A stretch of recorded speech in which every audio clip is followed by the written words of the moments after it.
28 अप्रैल सन 1988 दोपहर के करीब 1 बजे हवाई में अलोहा एयरलाइन की फ्लाइट 243 अपनी उड़ान भरने के लिए तैयार हो रही है। ये बड़ा ही अच्छा दिन था, अच्छी खासी धूप निकली हुई थी और ज्यादातर लोग यहाँ छुट्टी मनाने आए हुए थे। हवाई को अगर आप नहीं जानते तो ये ग्रुप ऑफ आइलैंड है पैसिफिक ओशन के दरमियान, जो अमेरिका का हिस्सा है। बहुत ही खूबसूरत आइलैंड्स हैं और इनका कैपिटल है होनोलुलु। ये फ्लाइट एक्चुअली में हिलो से होनोलुलु जा रही थी, लेकिन ये डिस्टेंस कोई ज्यादा नहीं है, सिर्फ 35 मिनट की फ्लाइट है। ये एक रूटीन फ्लाइट। ये अलोहा एयरलाइन यहीं की लोकल एयरलाइंस हैं जो अलग अलग आइलैंड्स को कनेक्ट करने का काम करती हैं। क्योंकि अब ये डिस्टेंसेस इतने छोटे हैं तो ये वाला स्पेसिफिक प्लेन ऑलरेडी सुबह से 8 बार उड़ान भर चुका था और 3 अलग अलग राउंड ट्रिप्स पर भी जा चुका था। सब कुछ जैसे चलना चाहिए वैसे चल रहा था। पैसेंजर्स बोर्ड करते हैं, फ्लाइट के दरवाजे बंद किए जाते हैं और ठीक 1:25 पर ये फ्लाइट उड़ान भरती है। बस एक अनयूजुअल चीज होती है यहाँ पर। जब एक पैसेंजर बोर्ड कर रही थी प्लेन में, वो दरवाजे के अंदर घुसने से पहले उसने साइड पर देखा कि जो प्लेन की बॉडी थी, अलग अलग शीट्स होती हैं जो रिविट से अटैच होती हैं, तो एक शीट में थोड़ा सा क्रैक दिखाई दे रहा था। लेकिन उसने ये चीज किसी को बताई नहीं, ये सोचकर कि क्या फर्क पड़ता है, इतनी रेप्यूटेबल एयरलाइन है, ये प्लेन रेगुलरली उड़ता रहता है, इसके रेगुलर इंस्पेक्शंस होते हैं, अगर कोई परेशानी होती तो ये लोग नोटिस कर लेते, पक्का ये छोटी मोटी गलती ही होगी। लेकिन ये एक गलती कितनी भारी पड़ने वाली थी ये कोई सोच भी नहीं सकता था।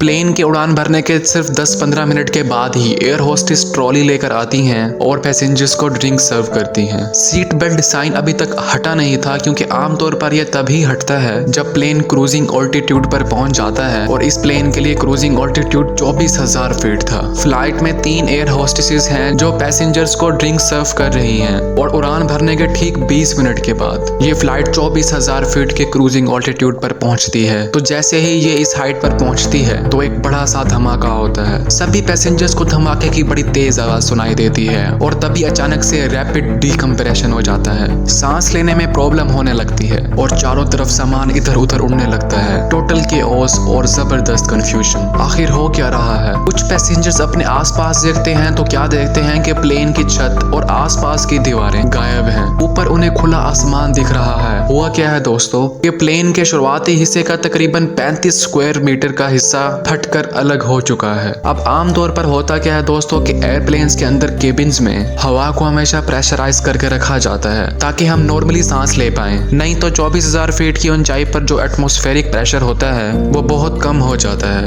हवा पतली हो जाती है और नॉर्मली हम उस हाइट पर सांस नहीं ले सकते। इसीलिए हर एयरप्लेन में एक अपना प्रेशराइज सिस्टम होता है जो हवा को पंप करके रेगुलेट करके रखता है। अगर किसी वजह से ये सिस्टम खराब हो जाए और प्लेन उतने ही एल्टीट्यूड पर उड़ रहा हो तो इमरजेंसी के केस में वो ऑक्सीजन मास्क टपकेंगे। इन ऑक्सीजन मास्क में तकरीबन 15 से 20 मिनट की ऑक्सीजन होती है, जिस वक्त पायलट को प्लेन को नीचे लाना होता है और एक ऐसे एल्टीट्यूड पर लेके जाना होता है जहां पर नॉर्मली सांस ली जा सके। अब हमारी इस कहानी में फ्लाइट 243 में क्या हुआ, ऑक्सीजन मास्क नीचे तो टपके लेकिन ऑक्सीजन मास्क सिस्टम काम ही नहीं कर रहा था। प्लेन की छत फटने की वजह से ऑक्सीजन मास्क सिस्टम भी पूरी तरह से खत्म हो चुका था। लोगों को हाइपोक्सिया का डर इमीडिएटली डराने लगा। ये वो कंडीशन है जिसमें अगर आपकी बॉडी को सफिशिएंट ऑक्सीजन नहीं मिलेगी तो आप बेहोश हो सकते हो और मर भी सकते हो। मिशेल होंडा जो एक एयर होस्टेस थी, इस हादसे से पहले 15 रो पर ठहरी थी। इंटरकॉम के जरिए पायलट से बात करने की कोशिश करती हैं, लेकिन दूसरी तरफ से कोई जवाब नहीं आता। दूसरी एयर होस्टेस सीबी लांसिंग जो एक पैसेंजर को ड्रिंक सर्व कर रही थी रो 5 के पास, जब छत उड़ी प्लेन की तो वो भी हवा में उड़ गई प्लेन से बाहर। तीसरी उनकी कोलीग जेन साटो रो 2 के पास थी। वो जमीन पर गिर जाती हैं जब एक लगेज उनके मुंह पर लगता है। तो चारों तरफ हंगामा मचा हुआ था। मिशेल को जब पायलट की तरफ से कोई जवाब नहीं मिला तो वह हर एक पैसेंजर के पास जाकर पूछने लगी, क्या तुम्हें प्लेन उड़ाना आता है? क्या आपको प्लेन उड़ाना आता है? पैसेंजर उनकी ये बातें सुनकर और डर गए कि यार प्लेन उड़ाने के लिए भी हमसे ही पूछ रहे हो, पायलट्स का क्या हुआ है? अगर पायलट्स नहीं है तो क्या हम सारे क्रैश कर जाएंगे? जमीन पर रेंगते हुए वो आहिस्ता आहिस्ता पायलट एरिया के करीब पहुंचती हैं तो वहां देखती हैं कि उनकी कोलीग जेन के सर से खून निकलना शुरू हो चुका है। पायलट एरिया के अंदर वो देखने की कोशिश करती हैं तो उन्हें कुछ नजर नहीं आता। कुछ चंद मिनट यहाँ पर बचे हैं जिसके बाद सारे पैसेंजर्स या तो बेहोश हो जाएंगे या मारे जाएंगे। लेकिन हाइपोक्सिया के खतरे के अलावा ये पैसेंजर्स बहुत तेज हवाएं भी सह रहे हैं। ऑलमोस्ट 500 किलोमीटर पर आवर की स्पीड से हवाएं चल रही हैं। आंखें खोलना मुश्किल हो रहा है और साथ ही साथ जो टेम्परेचर है -45 डिग्री इस हाइट पर आकर पहुंच जाता है। अगर ऑक्सीजन मिल भी गई तो इतनी ठंड में ज्यादा देर जिंदा रहना पॉसिबल नहीं है, क्योंकि ज्यादातर पैसेंजर्स निकर्स और टी शर्ट्स पहनकर आए हुए थे। हवाई एक ट्रॉपिकल जगह है जहां पर लोग बीचेस को और जंगलों को देखने जाते हैं। जहां कभी बर्फ ही नहीं गिरती, तो कोई भी पैसेंजर इस टेम्परेचर के लिए प्रिपेयर्ड नहीं है। मिशेल अकलौती एयर होस्टेस जो वहां पर सही सलामत बची हैं, पायलट्स को बार बार कांटेक्ट करने की कोशिश करती रहती हैं, लेकिन कोई जवाब नहीं आता। इस सारे खतरे के दरमियान एक अच्छी खबर ये थी कि एक्चुअली पायलट इस हादसे के दौरान जिंदा थे, और जिंदा ही नहीं दोस्तों, पायलट्स पैसेंजर से काफी ज्यादा अच्छी कंडीशन में भी थे। उनका ऑक्सीजन मास्क थैंकफुली काम कर रहा था। कमांड संभाले हुए थे 44 साल के कैप्टन रॉबर्ट शॉम्सथाइमर, एक बेहद एक्सपीरियंस पायलट जो 11 साल से अलोहा एयरलाइन के लिए काम कर रहे थे। इनके साथ थी 36 साल की फर्स्ट ऑफिसर मिमी टॉम्किंस। जब वो धमाका हुआ था तो उनको बहुत बड़ा झटका लगा था, और जब उन्होंने पीछे मुड़कर देखा तो उनको नजर आया कि प्लेन की छत गायब थी और कॉकपिट डोर भी मिसिंग था। बहुत सारा मलबा चारों तरफ फैला हुआ था, लेकिन दोनों इमीडिएटली काम पर लग जाते हैं। सबसे पहले अपना ऑक्सीजन मास्क पहनते हैं और हालातों को समझते हुए एक इमरजेंसी डिसेंट करने का फैसला लेते हैं। पता चलता है कि इस हादसे की वजह से जो प्लेन का नोज है, आगे वाला हिस्सा जिसमें ये बैठे हुए हैं, वो थोड़ा सा नीचे हो गया है करीब 1 मीटर से।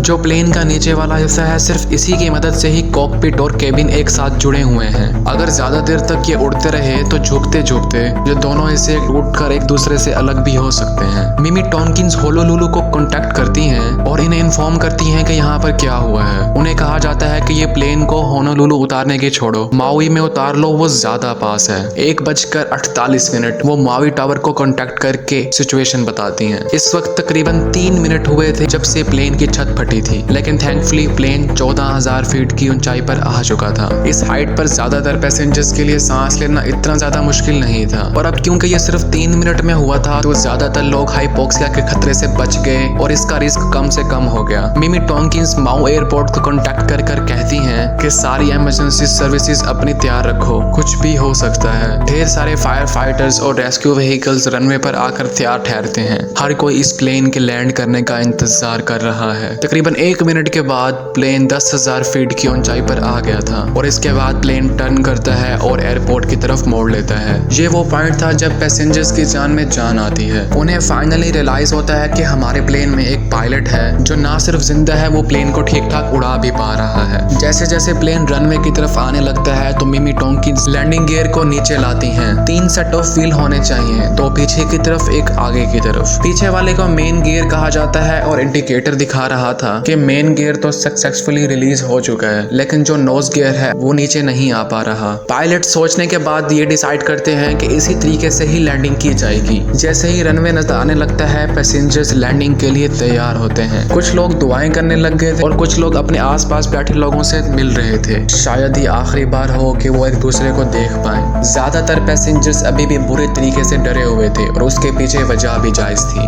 जैसे जैसे प्लेन नीचे आ रहा था वो Aahista Aahista side by side हिलने लग गया था। पायलट ने रियलाइज किया कि जो लेफ्ट वाला इंजन है वो फेल हो चुका था। मैन्युअली रीस्टार्ट करने की कोशिश की जाती है इस इंजन को, लेकिन कुछ नहीं होता। इस वक्त तक रनवे पर तमाम इमरजेंसी सर्विसेज तैनात थी। Fire fighters, ambulances, evacuation teams, हर कोई वर्स्ट सिचुएशन के लिए प्रिपेयर कर रहा था कि किस तरीके से डैमेज को कम से कम रखा जा सके। 1:56 पायलट्स माउई टावर से कहते हैं, we will need all the equipment you have got. जितनी इक्विपमेंट आपके पास है हमें सब की जरूरत पड़ेगी। इसी दौरान रनवे पर ठहरा हुआ बंदा एक प्लेन को दूरबीन की मदद से देख रहा था, और तभी उसको नजर आता है कि एक्चुअली नोज गियर तो सक्सेसफुली रिलीज हो चुका है। पायलट्स को इन्फॉर्म किया जाता है और पायलट्स की जान में जान आती है। और अब 1:58 ठीक 13 मिनट और 42 सेकंड के बाद एक्सप्लोजन के अलोहा एयरलाइन फ्लाइट 243 रनवे पर टच डाउन करती है। कैप्टन ब्रेक्स इस्तेमाल करने के अलावा बचे हुए इंजन का थ्रस्ट रिवर्स भी इस्तेमाल करते हैं और प्लेन आहिस्ता आहिस्ता आराम से आकर रुक जाता है। रनवे पर मौजूद सभी इमरजेंसी टीम राहत महसूस करती हैं। प्लेन से इमरजेंसी एग्जिट के जरिए पैसेंजर्स को नीचे उतारा जाता है। उस वक्त इसका एक असली वीडियो भी लिया गया था जिसे आप स्क्रीन पर देख सकते हैं, जिसमें पैसेंजर्स सेफली स्लाइड के जरिए नीचे उतर रहे हैं। सभी पैसेंजर्स कैप्टन को शाबाशी देते हैं और उसको थैंक यू कहते हैं उनकी जिंदगियां बचाने के लिए। हालांकि ज्यादातर पैसेंजर्स सेफ थे, लेकिन कई पैसेंजर्स को भारी चोट भी लगी थी। बेसिकली ज्यादातर पैसेंजर्स जो रोज 4, 5, 6 पर बैठे थे उन्हें भारी चोट आई थी, क्योंकि उसी एरिया की छत फटी थी। और रोज 8 से लेकर रोज 21 तक जो पैसेंजर्स बैठे थे उन्हें सिर्फ माइनर इंजरीज ही हुई थी। इसके अलावा 21 पैसेंजर्स ऐसे भी थे जिन्हें कोई इंजरी नहीं हुई थी। एयर होस्टेस जेन सैटो अभी भी बेहोश थी और वो एक कंकशन से सफर करती हैं। एयर होस्टेस मिशेल होंडा सही सलामत थी